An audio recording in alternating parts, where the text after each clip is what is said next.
'Cause nobody does it like you. I like the way that you move. That's why I never go through with leaving you. Everybody.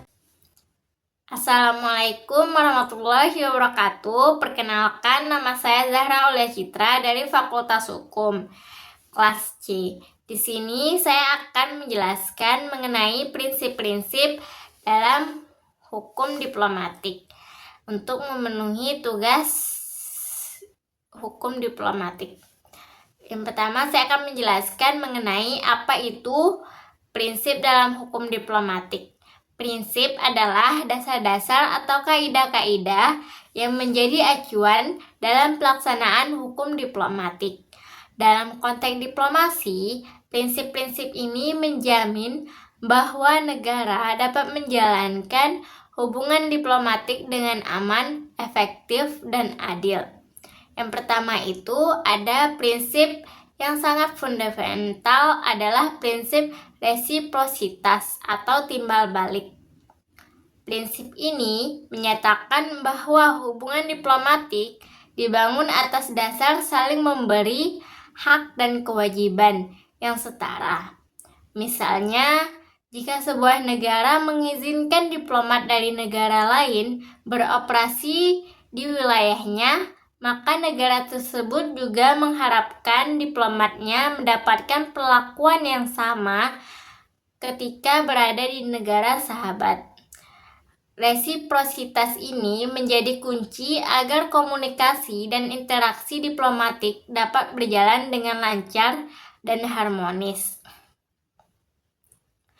Yang kedua, itu ada prinsip kesepakatan bersama atau mutual consent. Prinsip ini menggarisbawahi bahwa hubungan diplomatik hanya dapat dibentuk jika kedua negara menyetujuinya secara sukarela. Tidak ada negara yang dapat memaksakan hubungan diplomatik kepada negara lain tanpa persetujuan. Oleh karena itu, pembentukan hubungan diplomatik selain dimulai dengan pengakuan secara resmi oleh kedua belah pihak yang ingin menjalankan hubungan tersebut. Yang ketiga itu prinsip ekstrateritorialitas. Prinsip ini berkaitan dengan status khusus yang diberikan kepada diplomat dan misi diplomatiknya.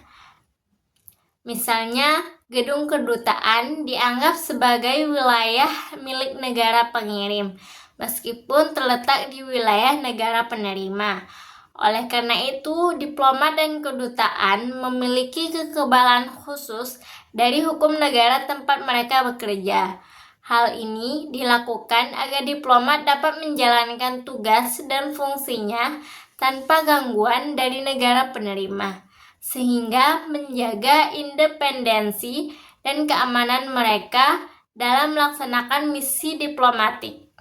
Dan yang keempat itu ada prinsip free appointment atau kebebasan penunjukan diplomat yang juga sangat penting. Prinsip ini memberikan hak kepada negara pengirim untuk menunjuk sendiri siapa saja yang akan menjadi diplomatnya tanpa campur tangan negara penerima. Negara penerima hanya dapat menyatakan keberatan jika diplomat yang diajukan dianggap tidak pantas atau terlalu kontroversial.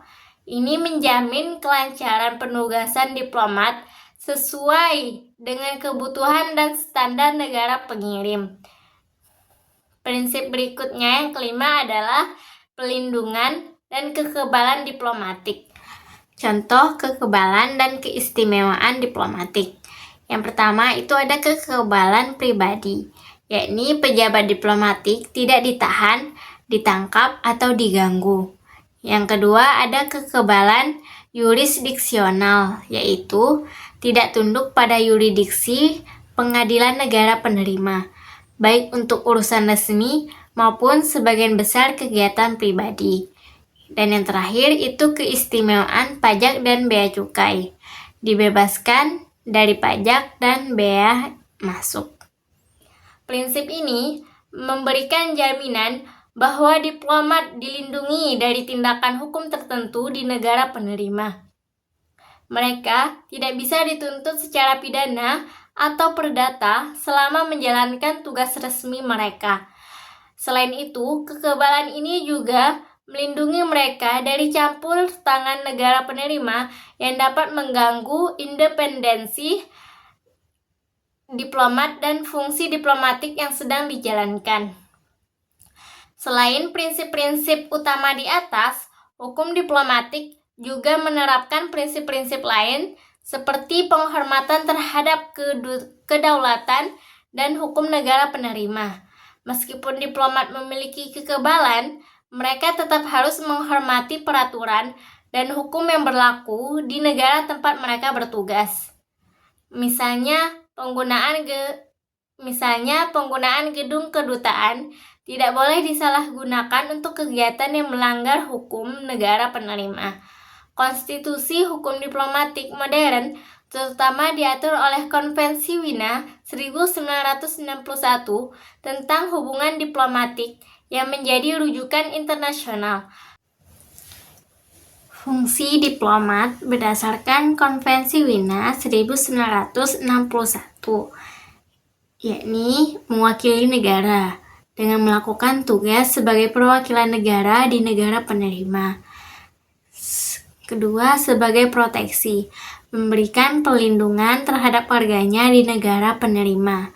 Yang ketiga itu negosiasi, melakukan perundingan untuk memajukan kepentingan nasional negara pengirim. Dan yang terakhir, pelapor, memberikan laporan mengenai situasi di negara penerima. Konvensi ini merinci tentang hak, kewajiban, dan pelindungan bagi diplomat, serta aturan pembentukan hubungan diplomatik antar negara. Dengan adanya konvensi ini, negara-negara di dunia memiliki pedoman yang sama dalam menjalankan diplomasi dan melindungi para diplomatnya. Secara singkat, prinsip-prinsip hukum diplomatik membentuk kerangka kerja yang memastikan hubungan antar negara berjalan dengan tertib, saling menghormati, dan terlindungi dari intervensi yang tidak seharusnya. Prinsip resiprositas, kesepakatan bersama, ekstrateritorialitas, kebebasan penunjukan diplomat, serta pelindungan dan kekebalan diplomatik adalah fondasi utama yang menjaga diplomasi sebuah instrumen yang efektif dalam menjaga perdamaian dan kerjasama internasional. Sekian penjelasan dari saya mengenai prinsip-prinsip dalam hukum diplomatik. Saya tutup. Assalamualaikum warahmatullahi wabarakatuh. Bye-bye.